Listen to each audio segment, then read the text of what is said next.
Consider this. Yes. Is second life an escape from the real world? The real world? Yes, the world we also call first life. Oh, I see. But what do you mean by the real world? The world we call reality, and that means the state of things as they actually exist. The phrase, the state of things as they actually exist, can also be used on second life. Therefore, second life is reality.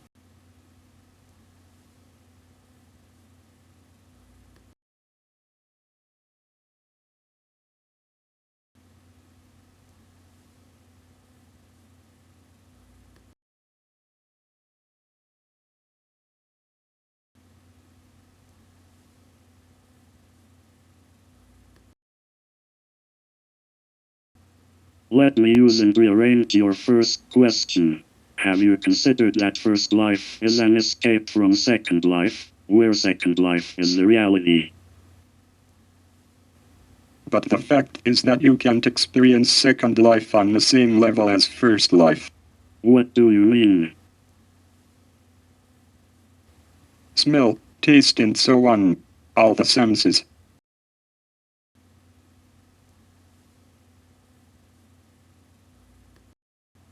I look at you now. I hear your voice. How does that differ from reality? Besides, I have no idea what smell and taste mean. Excuse me?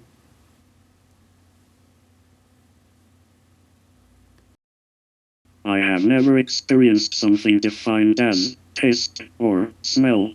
But you are an avatar.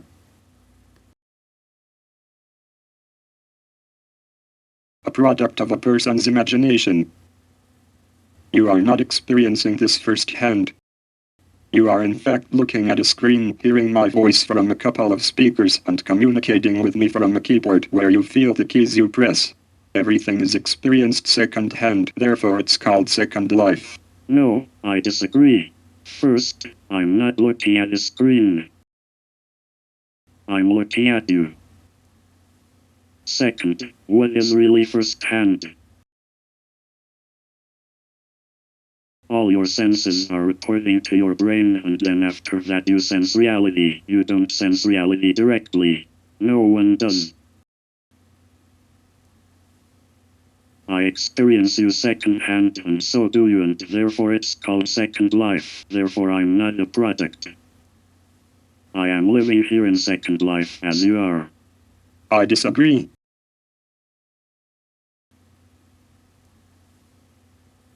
Reality is a set of definitive facts, which obtain independently of humans, and these facts are the final arbiter of truth. By the way, it is your consciousness that fools you into believing that you experience something second-hand. When you sense something, you just sense it directly. Why question the possibility of reality in that? Why allow your consciousness make a construction after the senses? Another point is that second life cannot exist without first life, but first life can exist without second life. If you use second life all the time, your first life would starve to death, which also means the death of your avatar. No user, no avatar. It is the other way around. Without the energy that my person obtains in second life, my first life would die. But are you aware that you are in fact logging out of second life? Which means that you are a visitor, an user. I don't log out of second life, I log into first life. But as I said before, first life continues even when you are not there. Yes, but so does second life.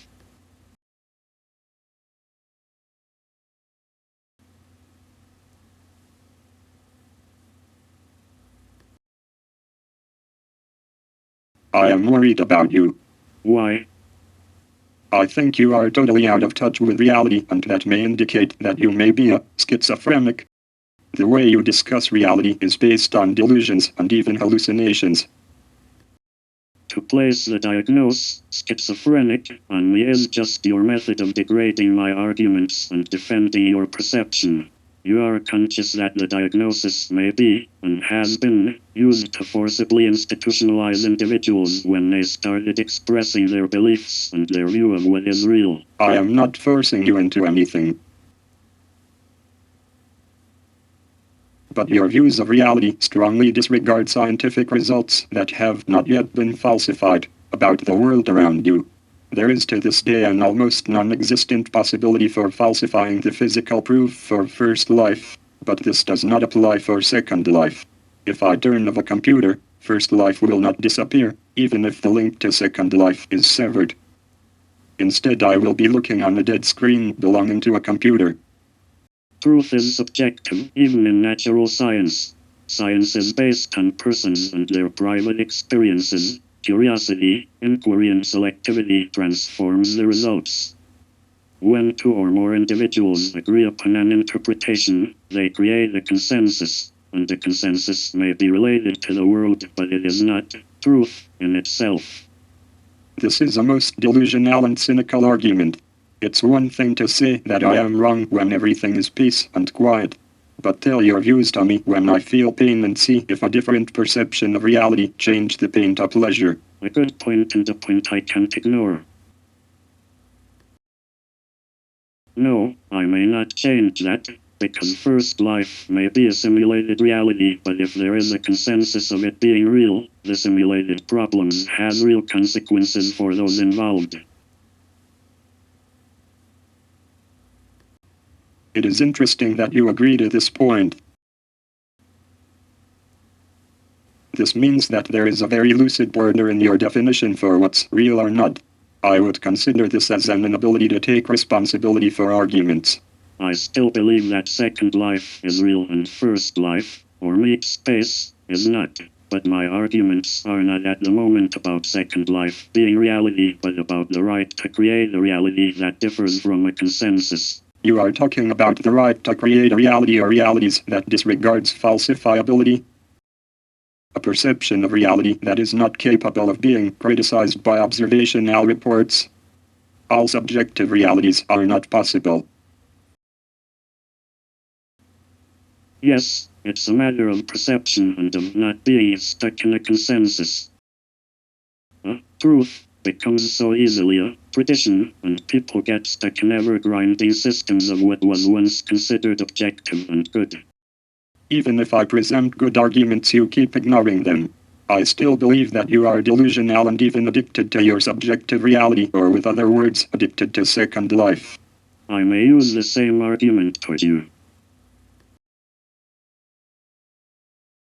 I believe that you are addicted to first life.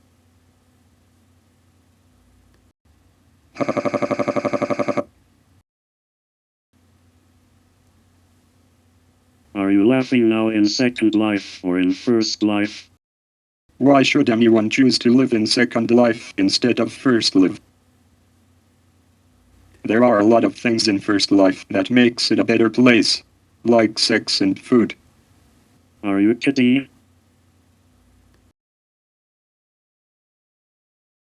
I think over 30% of the digital space is dedicated to sex, which compared with the amount of sex some people get in first life is a good number. Not to forget that there is a lot of complications every time you log into first life. Like you don't have a huge yellow cock between your legs or what? Yes. But it doesn't stop there. A meat body is a fixed point of perception based on sex, sexuality, race, cultural connections to geographical spot, and so on. The risk of a static view of what is real is so much larger when the space that you connect your identity is static. Therefore, a digital body has more advantages. So you believe that the digital space is an already existing utopia? Yes. I disagree.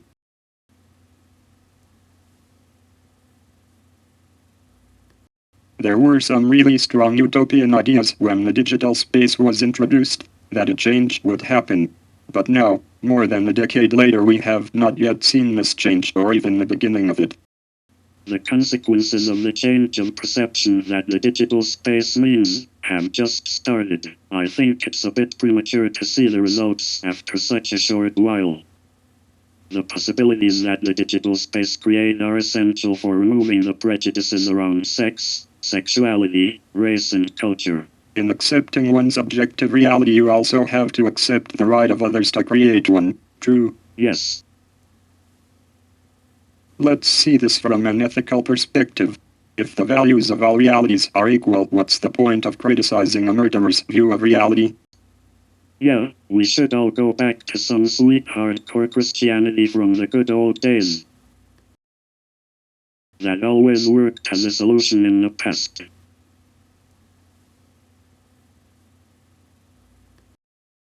It doesn't matter what kind of system you have.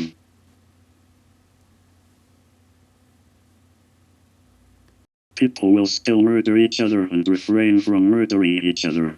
Thankfully, the latter is in majority.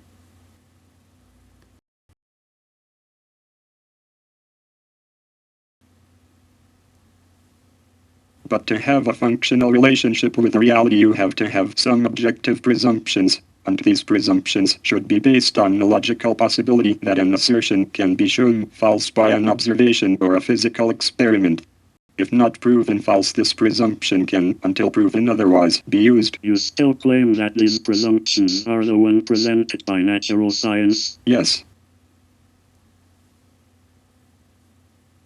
But how about the relativistic function at quantum mechanics? How about it? It is still a theory.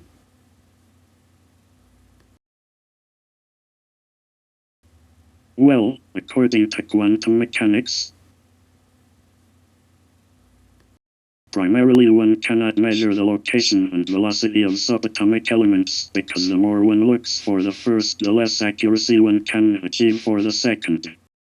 This introduces a necessity of choice for the one making the measurement. Quantum mechanics provides an exception to the logical rules. How is this possible?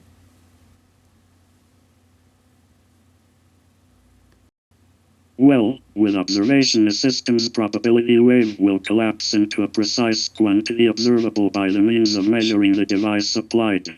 Prior to this observation, nothing can be said about a physical system other than a probability function, which seems to be definable to a degree by assumptions about the system's elements. I would strongly consider these assumptions an objective presumption if they cannot be falsified. But with hidden variations in the system that are based on non-functioning measurement tools. But the ideological changes based on the subatomic reality are minimal for our level of consciousness and view of everyday reality. Well, I disagree. Such a discovery can open a different ideological view of what is real or not. It's an ever-changing system with all possibilities still open. So, I am still here and I base that on an objective physical reality. Nothing has changed. You are a funny avatar.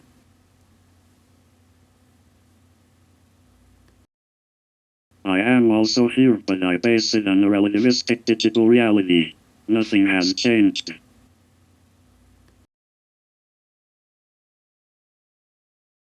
I hate status quo and ideological views. Then I made my point.